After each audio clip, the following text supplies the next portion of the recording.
it should reset to 5 just if you want to press this button. Okay. Hello everyone. My name is Chance. I'm Cody. I'm Michael. I'm Katie. And today we are going to bring you an amazing futuristic dystopian society story. The people of HBO Max. Is who you guys are going to be representing. Three heroes who are freed from the control of the evil cyborg overlord step up to try and save the citizens of Neoplex from the command of the mind-controlling chips. And without further ado, welcome to the Chronicles of the Digital Resistance. Our story is set in a futuristic dystopian society, kind of like a cyberpunk city, where people are all under control of this one like evil cyborg overlord, who uses mind-controlling chips to control the robots and people within the city. And we're going to rate the story or movie PG-13. As for characters, this is Vivali. He's a little robot sidekick. He's got an outgoing nature. He can't talk. He can go beep boop, but that's about it. He was the first robot to be programmed with emotions and a personality. So he's like kind of a test dummy. But unfortunately, when they started programming that into him, they accidentally programmed in clumsiness, and so they haven't figured out how to get that part out without killing his emotions. So they're still working on that. This is Ada Brooks. She's the protagonist. She has PTSD from when she was shipped, and all the memories of being shipped and going through society and whatnot, sorry. When she gets unshipped accidentally, it's a really weird feeling for her since she's been shipped her whole life. She has never had to think or do anything by herself, but as soon as she gets unshipped, everything changes and she has to think, act, do everything for herself, and it's a very big contrast. This is Cassie. She's the main ally, a non-robotic one at least. When she also got unshipped at the same time that Ada did. She's very anxious and outgoing and empathetic, and her anxiety really kicks in like once she realizes that she and the other two have to basically save everyone in Neoplex from the mind controlling. And this is Cortex. He's the evil overlord who controls everything and everyone. He's got wires connected to him, which basically helps him oversee Neoplex and control everyone like that. Then we get into Act 1. Our story begins in an alleyway where Vivali is seen cleaning, and he runs into Ada and Cassie where they're doing their tasks and bumps into them, which causes them to get off task and puts them in attack mode, which scares Vivali, and he ends up running into them, knocking them over where they break their face glasses, which ends up de-chipping them, which terrifies them. It's their first time that either of them have felt anything for themselves, not been completely mind controlled. So they end up freaking out, and after they take a few minutes to themselves and calm down and take into account that now they have control over themselves, they decide that they need to find whoever has taken control of them and chipped them and end it, basically. And now we open with Act 2 in the tallest tower of Neoplex, where Cortex is sitting when observing the entire city. And this is when he gets an alarm sent to him that 2 girls have been unshipped, and he is going to be sending a search party of security drones out to look for them in order to re-chip them, because he knows that this could potentially cause problems. This is when Ada and Cassie and Vivali try and take refuge in the sewers because they know that it would be very hard for them to find them there rather than on the surface. So as they are down there, Ada decides to try and train and try and get better to see if she can find a way to take down Cortex. And this is when Vivali goes off to explore, and he actually gets noticed by a security drone who is observing the sewers, and this sets off an alarm. And when Ada and Cassie run towards to get him, this alerts Cortex, and he's able to see a live video feed through the security drone to finally see who they look like. And this is when he sends everyone in Neoplex to scout and find them. And this is when Ada and Cassie make it their mission to try and go and save everyone from Neoplex and the mind-controlling chips. And that is when they approach the tower where Cortex is located, and that is when Act 3 would start. And I would tell you, but I am not. Okay. Well, my reflection over this project would be I really enjoyed seeing how my ideas and everyone else's ideas were looped together into our story and how they came together. If we were to do this project again, I wish we would have had more collaboration and more, like we worked together better, but besides that, I think it turned out okay. One thing I really loved about this project was just the creative freedom in writing the story. I've always had a love for storytelling, and being able to freely make whatever I wanted really inspired me to try and create something special and to create kind of a heroic story that has been in my mind for a while, so I was able to fully place that into here. I personally really enjoyed creating the characters and whatnot. I enjoyed all that creative freedom, making the characters, giving them their personalities and like their backstories. If I had to change anything, focus more on the story, less on the characters. But yeah. I kind of enjoyed when we're making the city, because I like anything and everything cyberpunk related, and I also like a good like resistance revolution story, so had fun with this. And that is it. Any questions?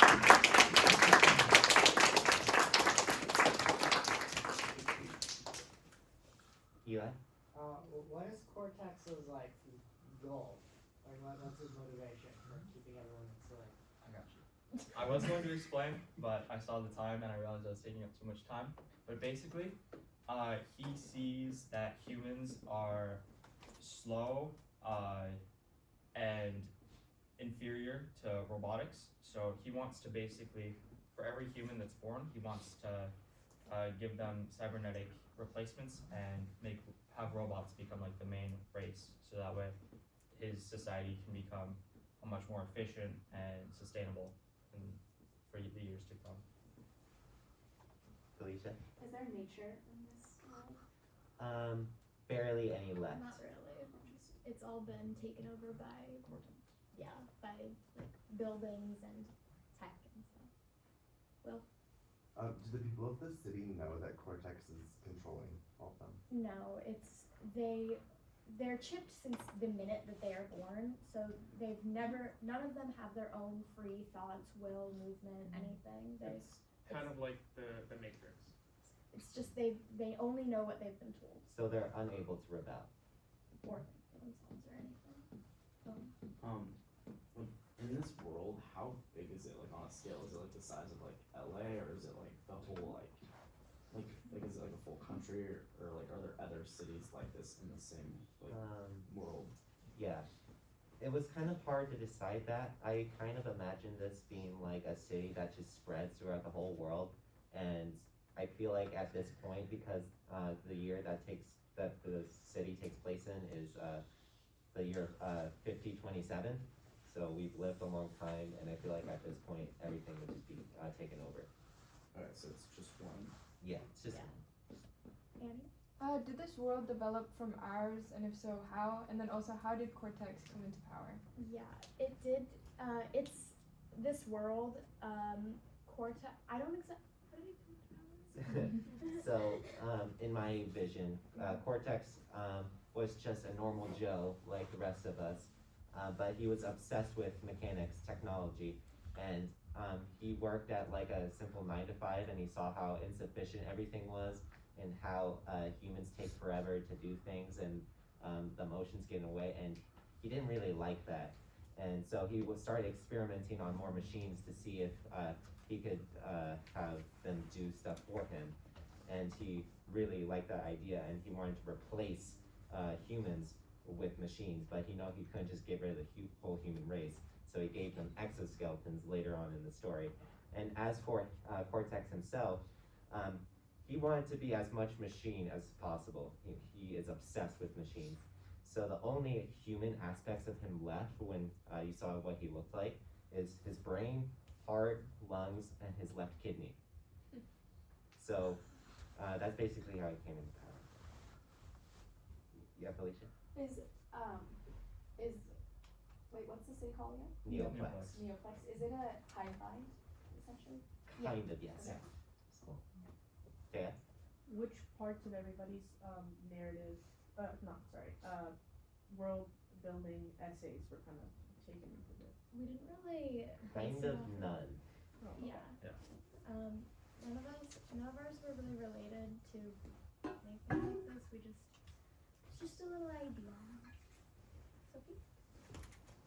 I'm curious, how did one of the main characters have PTSD from being chipped if she was chipped at birth? Because once her chip was removed, she regained all of the memories from when she was chipped, so she was okay. able to remember It's like a horrible flashback. it's she basically she has PTSD from being unable to control her own body and not in control of herself. Shivani? If their goal was kind of to unchip and free everyone, would everyone just have PTSD and be traumatized from it? So, maybe. It's more of like how the ending of the story would take place.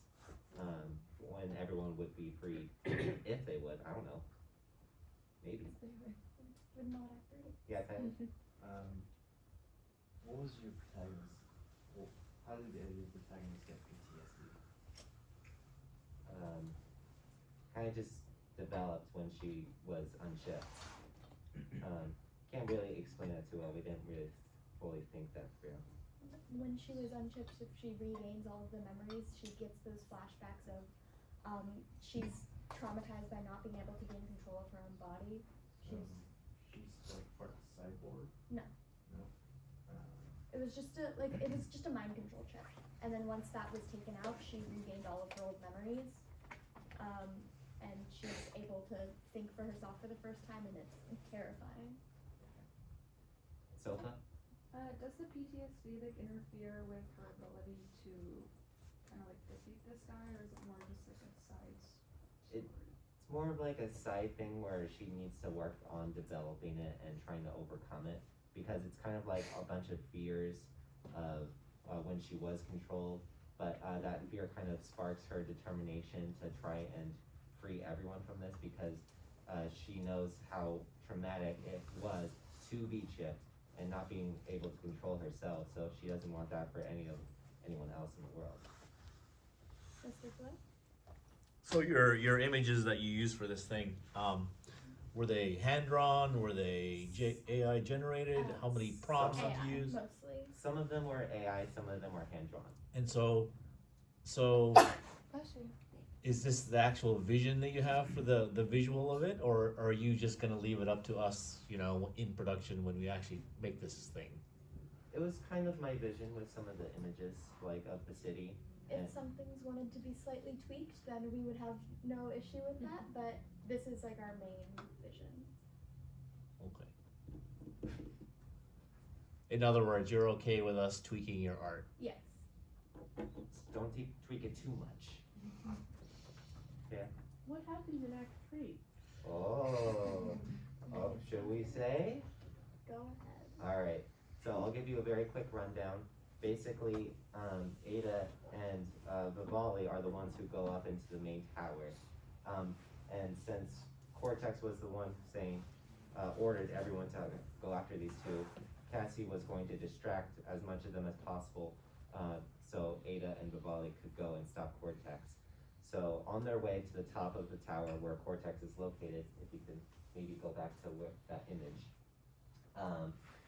Basically, Ada enters this room and Cortex is like, I've been expecting you. So, what I love about Cortex is he just views every single normal human just weak and not able to do anything. So when Ada tries to go forth and try and take down this guy, he is like dodging all of her attacks left and right, like trash, trash, trash. Not able to get anything, not a single hit.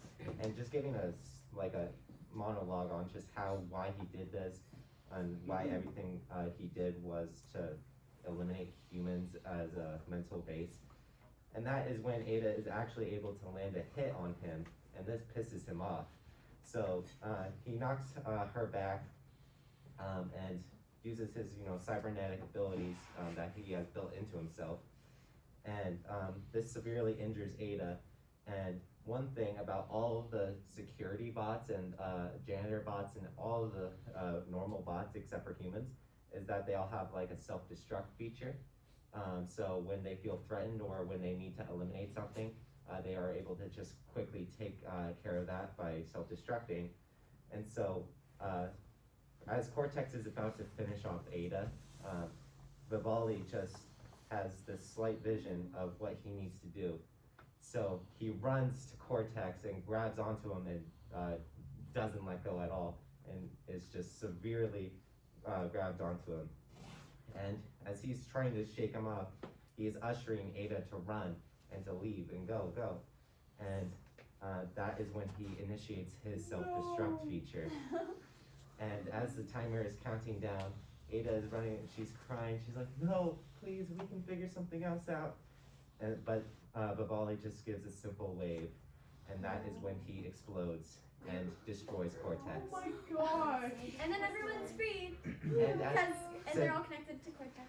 Since Cortex was connected to everything, this just shuts down all of the systems, and this causes everyone's chips to just turn off. And once that happens, everyone is finally freed from the control. Ada walks down, meets with Cassie, and they just see the blue skies clear as they have never seen before, and all the humans just being happy that they are not controlled any longer. Ta-da! Were they like the first generation to be chipped, or is this like a long standing? As long as Cortex has been in power, so not like it's. I'd say they're like the second generation, right? Yeah, roughly. Yeah. Because with his cybernetic abilities, he's able to live a lot longer, so he's able to stay in power quite a long time. But he wasn't, because he was destroyed.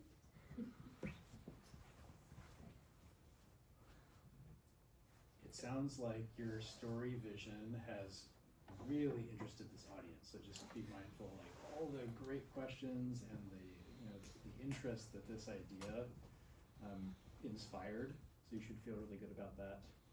And do you intend to take it any further, just as your own project beyond this project? Personally, I would like to maybe revisit this story and turn it into some sort of like animation maybe, or try and figure out a way to maybe make a sequel to this story. But I am really happy with how just this main story plays out. I've always been a fan of happy endings. Every time I watch a movie and it has a sad ending, I just cry for like a whole week. So if it's a happy ending, then I really love it and I feel attached to the story.